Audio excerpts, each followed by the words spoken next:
I am just wondering if anybody out there would like to see how I have developed my self-taught old master techniques, which has taken me many frustrating years to figure out.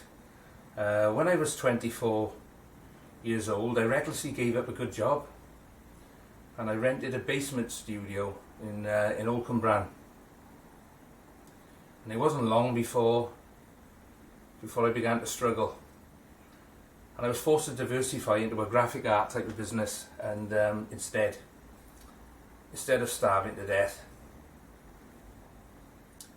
I'm not going to blame the lack of culture in Pontypool. To be honest with you, I didn't know what I was doing, and the reason for this video is in the hope of a young artist out there willing to carry the flag for what I call an unbeatable style of applying paint. And as far as I know, this has not been taught to many art students, and certainly not any art students that I work with, and even postgraduates and people with degrees haven't been taught this style of painting, this old master technique. And perhaps things are different now, I don't know. But the pre-Raphaelite movement revived a lot of forgotten and abandoned technique, as well as their true to nature thing. True to nature thing was always important as well. And I got a lot of art history books up there, and there's an abundance of art history books everywhere you go. The Works is full of in the library, all art history, but absolutely nothing on technique, especially the kind of technique that I was trying to learn. Couldn't find anything anywhere, especially when I was younger. Absolutely nothing. It was all a mystery to me. And I can recall from one of these books, I was very young, I was only a boy, a passage that referred to Holman Hunt as the least talented of the founding members of the Brotherhood. And because I read it, I believed it. So I made no effort really to go and see any of his work until sometime in my 30s. I was working in Birmingham, and I happened to go to Birmingham Art Gallery with a couple of art friends, and in the foyer there's this incredible painting there. It was just glowing, the most glorious thing that I'd ever seen up until then.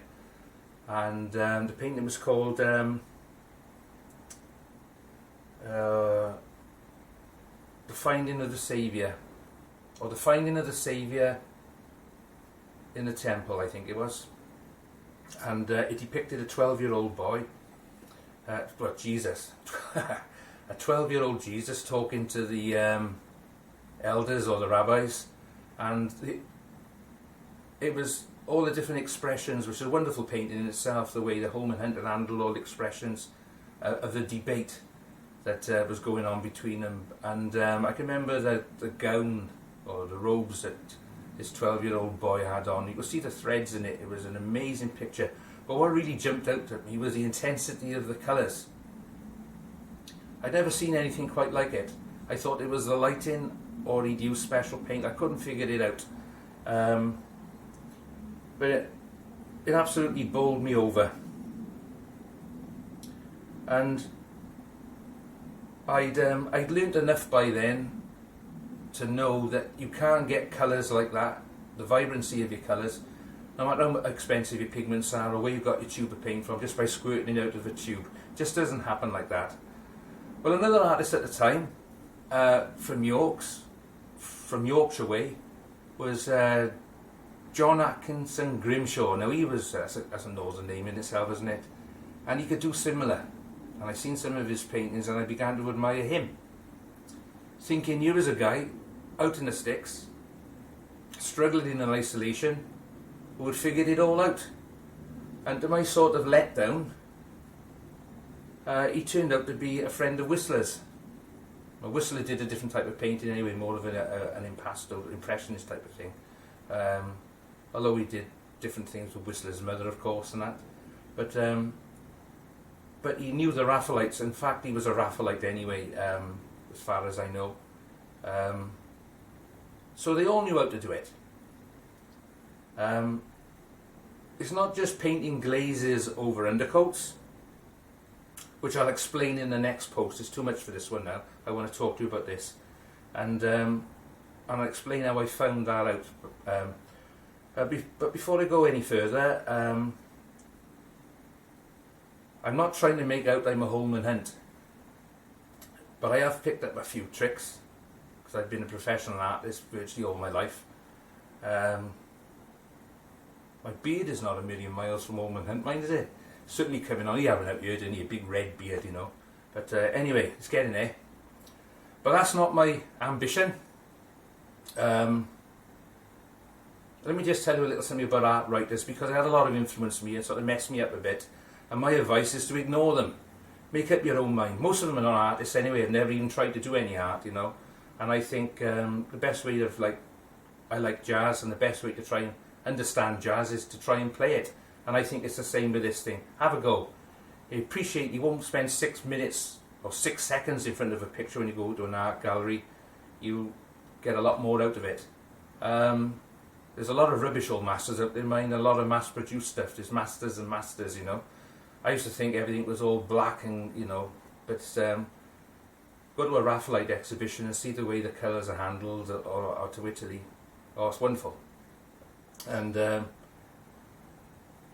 don't know, there's a lot of rubbish written about art, and I can recall an article that headlined, it might have been in the Guardian or the Observer, I can't remember the paper, but I can remember the headline. It said, Lucian Freud, our greatest artist, or greatest painter, I think it was. Well, I reckon I could forge your Lucian Freud after seeing his gruesome retrospective in London, and I couldn't see the beauty in that sort of thing at all. But I shouldn't criticise, it's just my own opinion. But in my humble opinion, I think that Holman Hunt is a contender for our greatest painter. I couldn't forge one of them. I expect at the moment that a lot of people are raving about Turner because of the film, etc. And I know I'm blaspheming, but he's not one of my favourites. It was when I was younger, but I moved on. It sort of goes round in a circle, I think. But that's only my view, okay? Right, I'd like to show you this picture now. I'll just hold it up for you to have a close look a minute. See if I can do that without having to move the camera. This is what I'm going to work on with the glazes. Can you see that?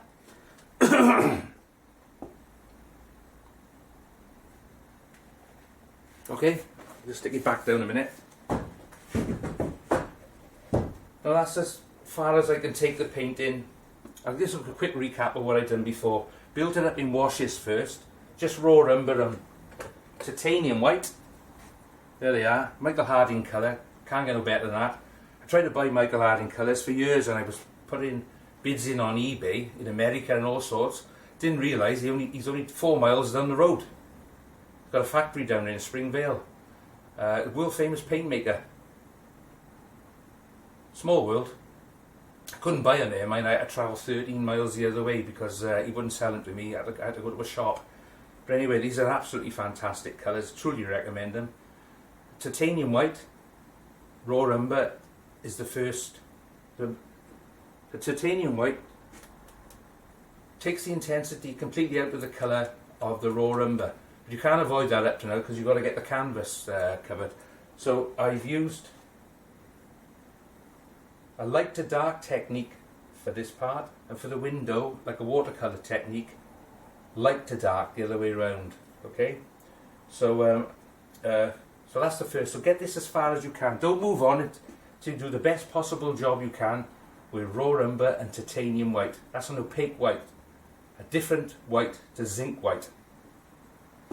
The zinc white, which you're going to use as well, is a transparent white. So when I move on now to put the blacks on, I don't want to completely obliterate everything I've got underneath. I want to try and enhance everything.